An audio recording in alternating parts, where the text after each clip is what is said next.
তাও বলে পারবো কিনা তা আমি বলতে পারবো। একটা ঘটনা শোনো, একটু থক থক বলতেছি। রাম যখন 14 বছর বনবাসের থেকে বাড়িতে ফিরে এসেছিল, মা কৌশল্যা গিয়ে রামকে জড়িয়ে ধরেছে। সবাই আসছে, কেউ স্নেহ চুম্বন করছে। 14টি বছর পরে রাম ফিরে এসেছে অযোধ্যাপুরে। রাম বলছে, আমি সবাইকে দেখছি কিন্তু আমার মাকে তো দেখছি না। কৌশল্যা বলছে, আমি তোর মা না? আমি তোকে যে জড়িয়ে ধরলাম, স্নেহ চুম্বন করলাম, আমি তোর মা না? তুমি আমার জননী। আমার মা কোথায়? কে তোর মা? আমার মা কইকেয়ী। কোথায়? দেখেন কি শিক্ষা দিয়ে গেছে। কইকেয়ী পরের মধ্যে যাইয়ে এমন জায়গায় পলাইছে, ভাবছে আজকে আমি আর রেহাই পাবো না। রাম ফিরে আইছে, আমার কপালে উত্তম মধ্যম হবে নে, আমার জন্যই তো বনে গেছিল। খুঁজে খুঁজে কইকেয়ীরে ধরে নিয়ে আসছে। রাম মস্তক অবনত করে 5টি প্রণাম দেয়। 5টা। কইকেয়ী ডেকে বলে, শোনো রাম দয়াময়, আমাকে 5 প্রণাম জানিলে কেন গো? তুমি বলো আমার ভাই, এই 5টা প্রণাম দেওয়ার অর্থ আমি বুঝতে পারি নাই। তোমরা সবাই বসো বসো বসো বসো, শোনো। তোমরা দেখলে তো অবাক হয়ে গেছো, আমি 5টা প্রণাম করলাম কইকেয়ী মাকে। আমি 5টা অভিজ্ঞতা বিরাট ভাবে সঞ্চয় করেছি। আমার এই মা যদি কৃপা করে আমাকে বনবাসে না পাঠাতো, তাহলে আমি এই 5টা অভিজ্ঞতা লাভ করতে পারতাম। কি কি? তাত স্নেহ সীতা সত্যম পৌরুষ পবন সুত ভ্রাতৃভক্তে ভুজ শক্তি তদ প্রসাদাদ হে বিমাত।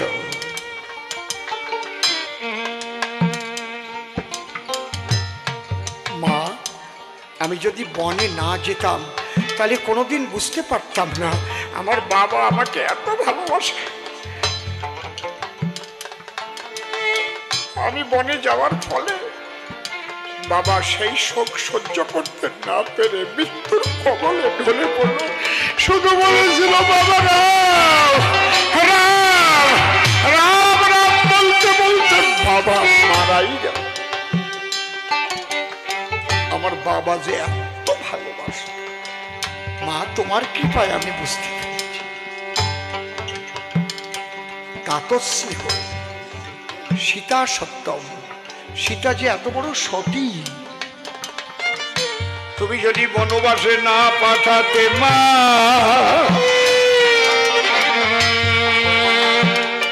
এই জগৎবাসী কেউ জানত না। জানো মা, যখন রাবণ বধ হয়েছিল, আমি বললাম মিত্র বিভীষণ, এবার সীতাকে নিয়ে আসা ভালো। সমস্ত ভল্লুক বানরেরা কাতারে কাতারে বসে আছে, মাকে দেখবে এক কাতার থেকে আর এক কাতার লাফ দিয়ে যাচ্ছে, কে মাকে আগে দেখবে।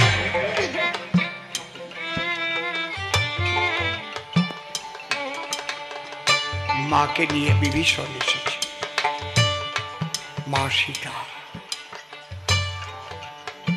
মা জানকী সর্বপ্রথম সবাইকে বলছে, আমি আগে শ্রীরামচন্দ্রের চরণ স্পর্শ করে প্রণাম করব, তোমরা একটু সরে যাও। জানো মা, আমি তখন কত নিষ্ঠুর হয়েছিলাম। আমি বললাম খবরদার করিও না, পরীক্ষা না দিয়ে তুমি আমার চরণ স্পর্শ করবে না। কি পরীক্ষা? তুমি এতদিন রাবণের কাছে ছিলে, তোমার সতীত্বের পরীক্ষা দিতে হবে আগুন জেলে। হনুমান, শুষ্ক কাষ্ঠ আর আগুন জেলে দিন। শুষ্ক কাষ্ঠে আগুন দিয়েছে, দাউ দাউ করে জ্বলছে। আগুনে ঝাঁপ দিয়ে দেখাও তোমার সতীত্ব আছে। সীতা বলছে, হনুমান রে, জানি না আজ অগ্নিকুণ্ডে আমার মৃত্যু হবে কিনা, তবে শেষবারের মতো আমি একটু রামের চরণ ধুলি নিতে চাই রে। আমার যখন হাত দেওয়ার অধিকার নাই, হনুমান কথা মান, তুই একটু রামের চরণ ধুলি আন আমার মস্তকে। হনুমান যখন রামচরণের ধুলি আনতে গেছে, সীতা বলে, রাখ হনুমান, আনিস না। কেন মা? ওই ধুলি শিরে নিয়ে যদি অগ্নিকুণ্ডে বেঁচে যাই, সবাই বলবে রামের চরণ ধুলিতে বেঁচেছে, সীতার সতীত্ব নাই। যে চরণের ধুলি পেয়ে গো ওরে পাশানি মানবী হয়, মাধবের কাষ্টের তরি শোনা হলো, মিথ্যা কথা নয়। ওই ধুলি মাথায় নিয়ে আমি আগুনে ঝাঁপ দেব না। তবে শয়নে স্বপনে নিদ্রা জাগরণে আমি রাম ভিন্ন অন্য কারো কথা যদি না ভেবে থাকি কোনক্ষণে, তাহলে খবরদার করিবা না, আমার অঙ্গ স্পর্শ করবি না। ভুলক্রমেও যদি অন্য কোনো পুরুষে আমি দিয়ে থাকি মন, আমাকে পুড়িয়ে ভস্ম করে নিস জ্বলন্ত হুতাশন।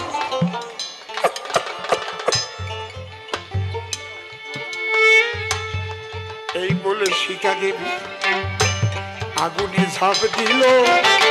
স্বয়ং ব্রহ্মায় সীতাকে কোলে করে দিল। একবার সীতা সতী প্রীতে উলুধ্বনি,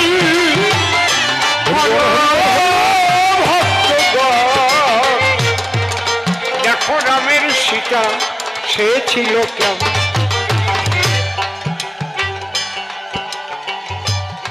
ক্ষমা কইতেই তুমি যদি কৃপা করে বনবাসে পাঠাবে,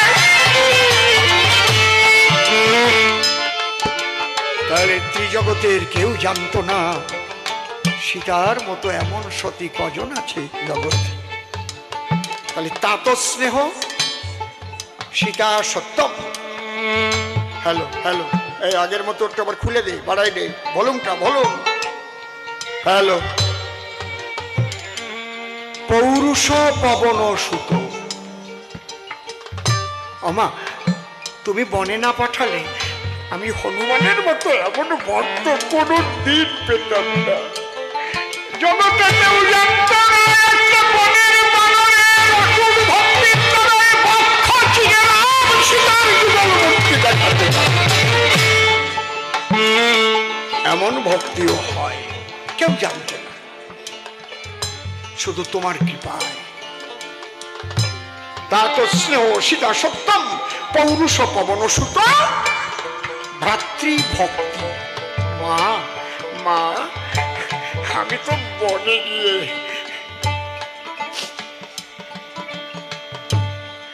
বনবাসী ছিলাম।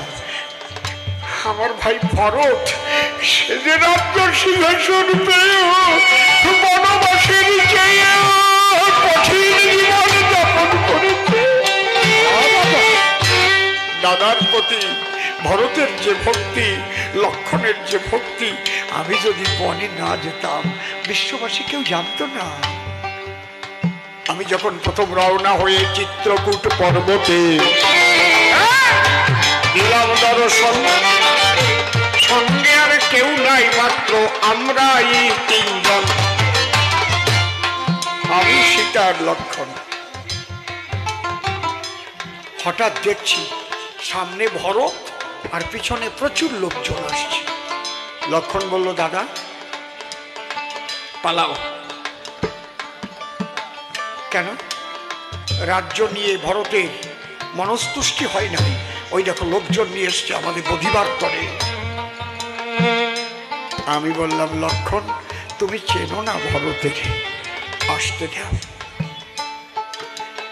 কিছু দূর থেকে সাষ্টাঙ্গে প্রণাম করতে করতে আমাকে, যাকে বলে দণ্ডি খাটা, সারা গায়ে ধুলা বেঁধে আমার পায়ের কাছে এসে চোখের জলে ভেসে কোনো জোরে বলছে, ডেকে ডেকে দাদা।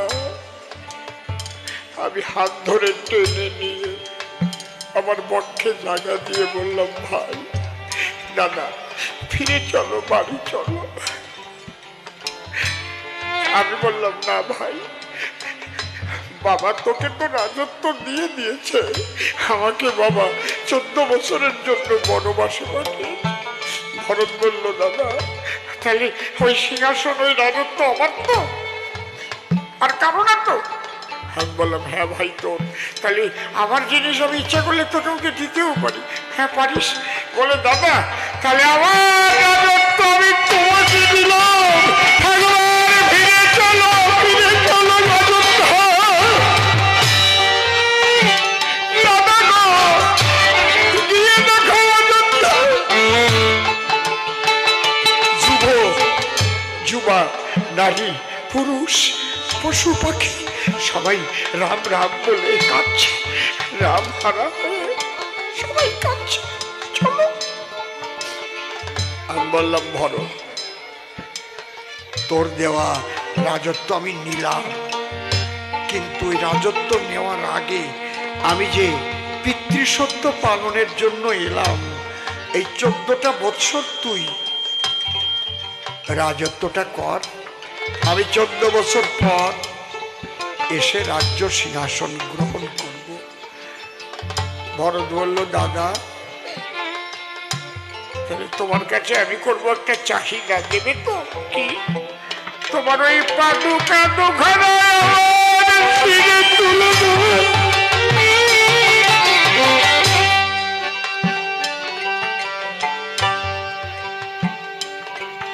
রাম যাবে মনে, আর ভরত বলবে সিংহাসনে। এ হয় না দাদা, অন্তরে আমার আছে ভাবু, ওই সিংহাসনের পরে তোমার পাদুকা যুগল রেখে আমি তোমার প্রতিনিধিত্ব করব। তোমার কাছে কথা দিয়ে গেলাম, 14 বছর ভালো খাদ্য খাবো না, ভালো বিছানায় শয়ন করব না, তবে একটা কথা তুমি নিও, রাম জগতের পিতা, কখনো যদি তোমাকে দেখতে ইচ্ছা হয় তুমি ওই পাদুকার পরে বনবাসীর বেশে আমাকে একটু দেখা দিও। রাজ বেশি নয়, বনবাসীর বেশি। প্রেমানন্দ, মানুষ একটু ভেবে দেখো, একটা গদির লোভে মানুষ কি কি করে, কত অন্যায় কর্ম করে।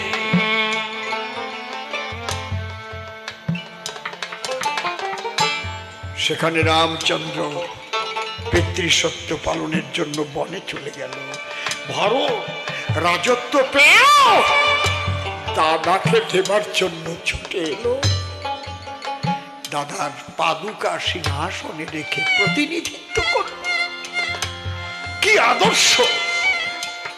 শুধু শুধু কি রামনবমী পালিত হয়, এই রামের আদর্শে ছড়িয়ে পড়ুক সারা বিশ্বময়। সবাই বলো জয় শ্রীরাম, জয় শ্রীরাম, জয় জয় শ্রীরাম।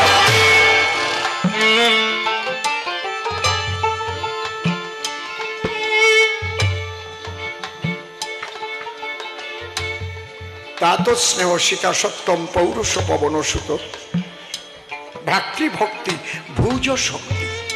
মা তুমি বনবাসে পাঠিয়েছিলে বলে বৃহৎ বৃহৎ বীজ আমার কবলে পতিত হয়েছে, নিধন হয়েছে। তাহলে আমার বাহুবল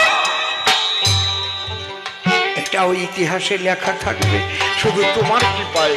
তাই 5টা প্রণাম দিলাম মা গো,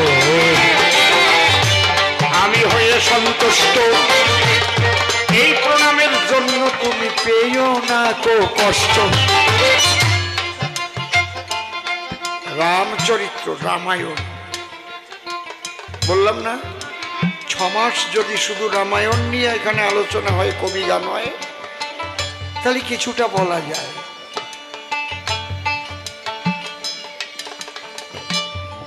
বলছে এত ভাগাভাগি কেন? যারা তত্ত্ব জানে না তাদের মধ্যে ভাগাভাগি রাগারাগি। সনাতন ধর্মের মানুষগুলো ভাগাভাগি করেই তো দুর্বল হয়ে যায় না। আমি প্রথমেই দাঁড়িয়ে এসে কথা বলে নিয়েছি। যদি ভাবেন আমি মতুয়া ও বৈষ্ণব, আমি বৈষ্ণব ও মতুয়া, আমি সৎসঙ্গী ও কালী ভক্ত, ভুল হয়ে যাবে। ভক্ত হবেন কিন্তু বিভক্ত হবেন না। বিভক্ত হলে দুর্বল হয়ে যাবেন। আমরা সবাই সনাতনী, একবার প্রেমানন্দে সবাই দেবেন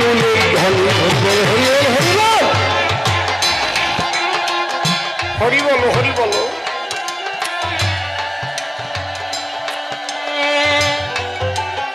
হরিচাঁদ ঠাকুর গন্ডগোল বাধায়নি, কিছু আবর্জনা ঢুকেছিল সেগুলোকে পরিষ্কার করেছে।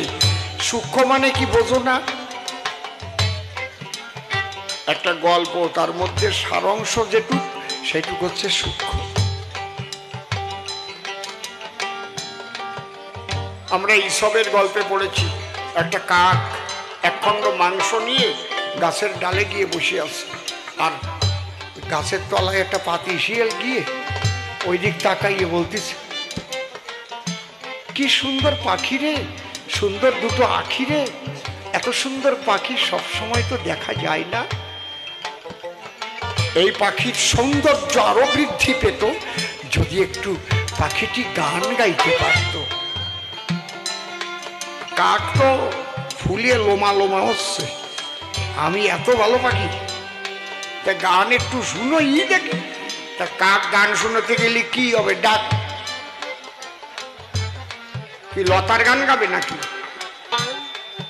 না মান্নার গান গাবে, না কুমার শানুর গান? কাক গান গাইতে গেলে কি হবে? যেই কাক গান গেয়ে বলছে কা কা, ঠোঁট হয়ে গেছে ফাঁকা, পড়ে গেছে মাংসের চাকা, শিয়ালের বুদ্ধি পাকা, মাংস নিয়ে হাঁটা গেছে, কাক বলদের মতো তাকায় রয়েছে। তলায় কবি কি লিখে দিয়েছে? দুষ্ট লোকের মিষ্টি কথায় কখনো ভুলিও না। এইটুকু হচ্ছে সূক্ষ্ম জিনিস। হরিচাঁদ ঠাকুর সেই সূক্ষ্ম জিনিসটাকে ক্ষীর টুক তুলে দিয়েছে, লইয়ে নিজ নারী হাতে কাম মুখে নাম সদা সত্য কথা কবে, পরশতী পরপতি গো প্রভু না স্পর্শী গে, তুমি না ডাকিলেও হরি তোমারে ডাকি, সত্যবাদী চিতেন্দ্রিয় হইবে যে না থাকুক তার ক্রিয়াকর্ম হরির তুল্য সে। তাই বহিরঙ্গীয় যত সাজগোজ তোমরা ধরিতে পারো ভাই, কিন্তু মৌলিক জিনিস না মানিলে কোনো মূল্য নাই। যদি এই অধরে বারে বারে মিথ্যা বাক্য কয়, কি হবে তার পোশাক পরিচ্ছদে গলারি মালায়? পিতৃধন যদি রক্ষা না করে গো, যদি নষ্ট করে বেভিচারে, যে মতের যে পথের হও না কেন সে বন বন মরে, তার দ্বারা সাধন ভজন হয় না। শোনো যেমন খালি সত্য আর ব্রহ্মচর্য সূক্ষ্ম দর্শন, এই দুটি পালন করে তোমরা সবাই চলো প্রেমানন্দে বদন ভরে হরি হরি ভজ আর কালী ভজ কৃষ্ণ ভজ ভাই হরি ভজ আল্লাহ ভজ আপত্তি তো নাই। কিন্তু এই আদর্শ ধরো সর্বজন সত্যবাক্য ব্রহ্মচর্য করিব পালন।